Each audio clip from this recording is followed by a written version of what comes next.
Would you like to be heard? Before that happens, may I respond briefly? You may. And the reason I'm asking is come on up, Megan. Is not to re-argue my case, and I'm not going to talk about any of the facts. You heard a full trial, so. But one of the challenges with references to the pre-sentence report is that document is not public. And as you know, Ms. Sunwell made a statement in that document. She didn't call this a mistake. And she didn't focus only on herself. And I think it's important that I speak to that. That she said, I'm extremely ashamed to admit I actually encouraged her to end her life. But for the role I played, Casey might still be alive today. I will also have to live with the pain that my role caused in Casey's death and that it caused. This sentencing hearing wasn't just emotional. It became a courtroom debate about mercy, accountability, and regret. And the judge's final words left a lasting impact. Her life, especially her sister Kylie and Uncle Mark. And I violated my role as a citizen when I lied in the investigation. So I just want to make public that his position. So I want to point out that when the pre-sentence report is created, it does reference recommendations, but the guideline matrix in this is prison. So that is unremarkable that pre-sentence report recommends prison. That would be the presumption. And there is an opportunity specifically for AP&P to present an argument as to why they're making a certain recommendation, whether they're aggravating and mitigating factors, and they did not mention anything that you just heard from the state. It simply was a matrix recommendation. So I want to speak to that. I want otherwise to respond. I respect it. What you have set up is the order of communication and representations to the court. So because of the reference to that document that I asked to do that. I think Sunwell does want to speak. Thank you. Ms. Sunwell. Thank you, Your Honor. I'm grateful for this opportunity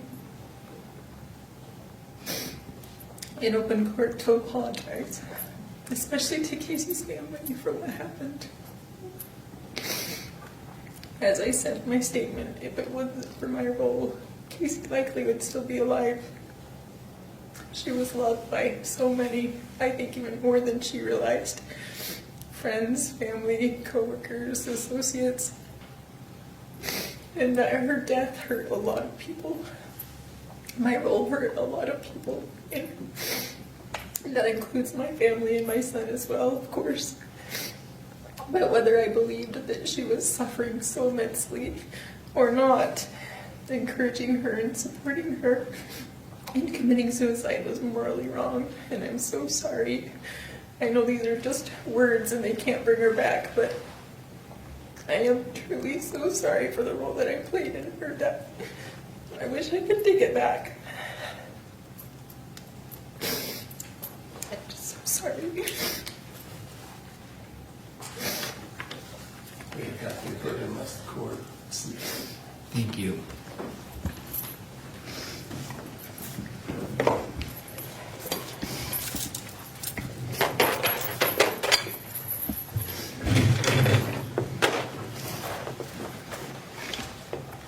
This matter does come before the court for purposes of sentencing, and again, referencing all the parties who have submitted statements, and to everyone involved.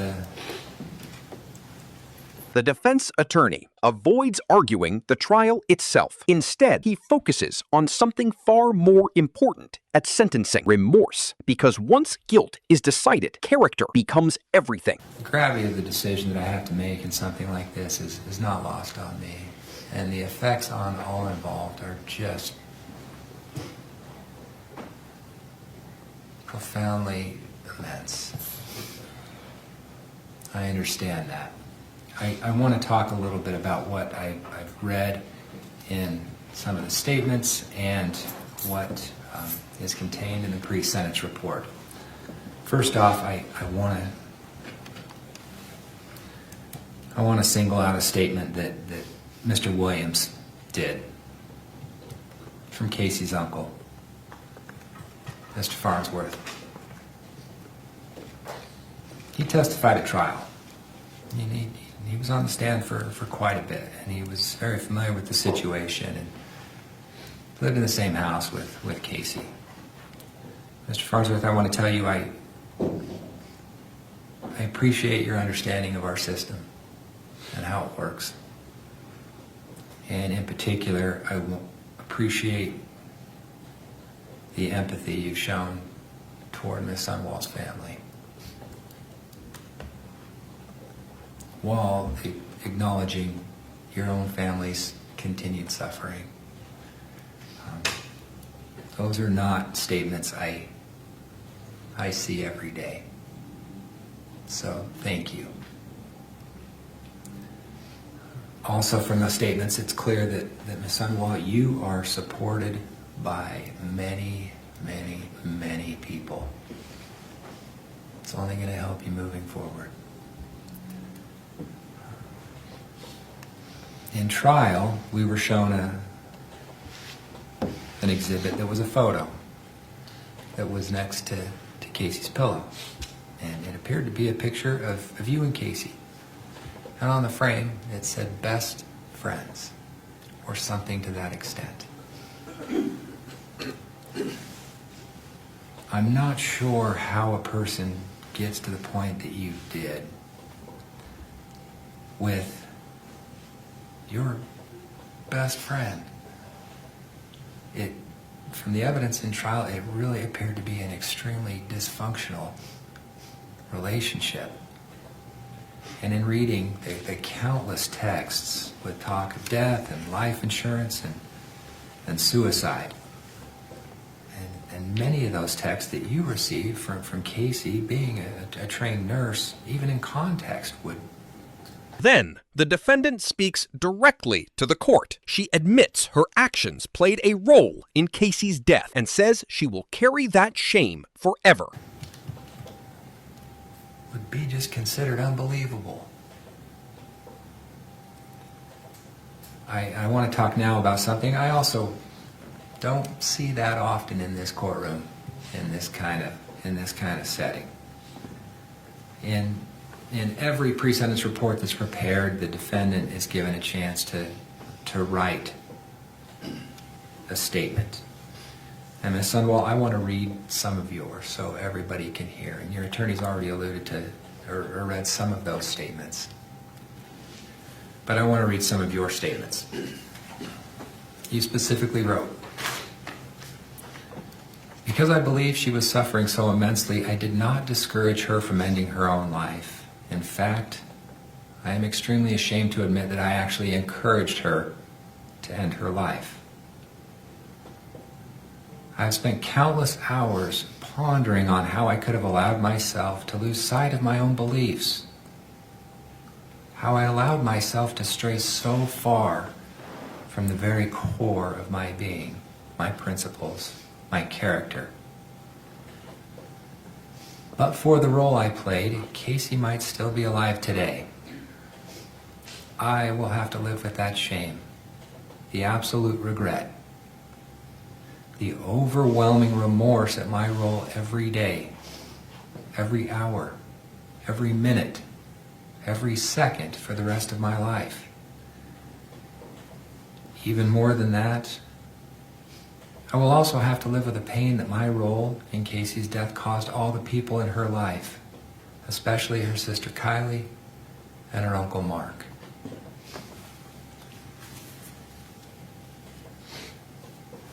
Ms. Sunwall, I appreciate your statement. It shows some self-awareness. And that's not something I always see. In fact, it's rare.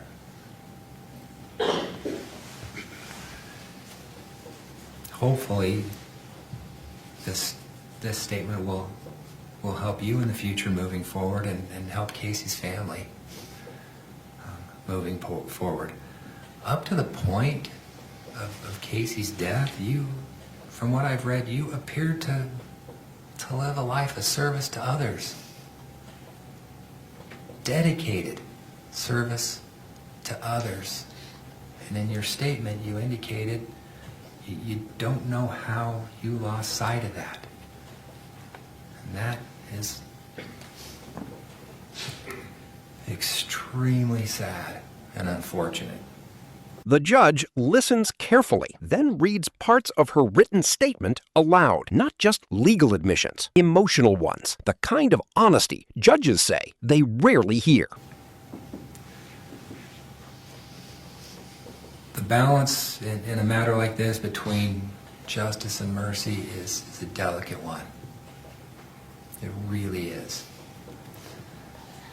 But the fact of the matter is that a human being died. Casey. She died too soon. And you played a key role in that death. As has been stated by both sides, this is a tragedy that never needed to happen. It just didn't. I can only imagine the suffering that Casey experienced in those last hours in your presence. And the fear. And those last hours that she experienced in the hospital. And Casey experienced these due in large part to your individual actions. It was a choice that you made. I truly wish the best for Casey's family, and I ache for what you have been through and what you will go through. Ms. Sundwell, I also hope you and your family can find your way through this. Because unlike Casey, you still get to live your life. And I truly hope you make the most of it. I really, really do. As I said before, the impact on Ms. Sundwell, you and your family, and Ms. Terry's family are just incalculable. As for sentencing, I have had a chance to review the pre-sentence report as prepared by AP&P. I will note for the recommendation that is provided by AP&P is one for imprisonment. And based upon the information and evidence before the court, that is what I am going to order. As to the count of manslaughter, a second-degree felony, I will sentence you to a term in the Utah State Prison of 1 to 15 years. As to the count of obstruction of justice, a third-degree felony, I will sentence you to a term in the Utah State Prison of 0 to 5 years. Based upon... But despite acknowledging her remorse, the judge reminds the courtroom that a life was still lost, and choices always carry consequences. On the circumstances and facts before the court, having been through, or viewed the evidence in trial and reviewed the pre-sentence report, I am going to order that those counts will each run concurrent to each other. I will also make a recommendation to the board that you be given credit for time served. But ultimately, that's going to be up to the board. All I can do is make a recommendation. It will also be up to the board to make the determination of how much time you actually have to serve. I don't get to make that decision either. I can only impose the maximum, and the board takes it from there. But this is a case where prison is warranted based upon the facts and circumstances before the court. Ms. Sundwell, I want to tell you that your story doesn't end here. You're going to get out of prison, and you're going to live your life. And you will get to decide how 30 days to contest this sentence. I would ask that you consult with your attorney if you have any questions.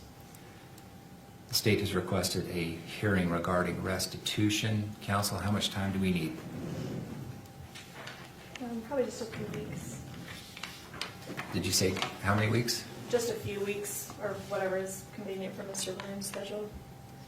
And Your Honor, I wonder, whatever we set, whether the court would be agreeable to striking the hearing if the parties indicate to the court that there's Of no course. disagreement. Of course. I- If we have a signed stipulation. From what I've seen, I don't think there's going to be, but I don't know. Anyway, Are we okay to do it via WebEx? that's my second request. The state's fine with that. How about June 1st at 1 o'clock via WebEx? That works for the state. Yes, Your Honor. I will also go ahead and sign it was a continuous protective order, Ms. Hunt, that was filed? Yes. Continuous protective order. Counsel, anything else we need to cover? Not from the state, thank you. No, thank you, Your Honor. All right, I do want to thank everybody who's been involved in this process. It is not an easy one, and again, these decisions I do not take lightly. Appreciate everybody being here. We'll be in recess. In the end, prison is imposed, but not without compassion. The judge tells her that her story does not end here. A rare courtroom moment, balancing punishment with hope.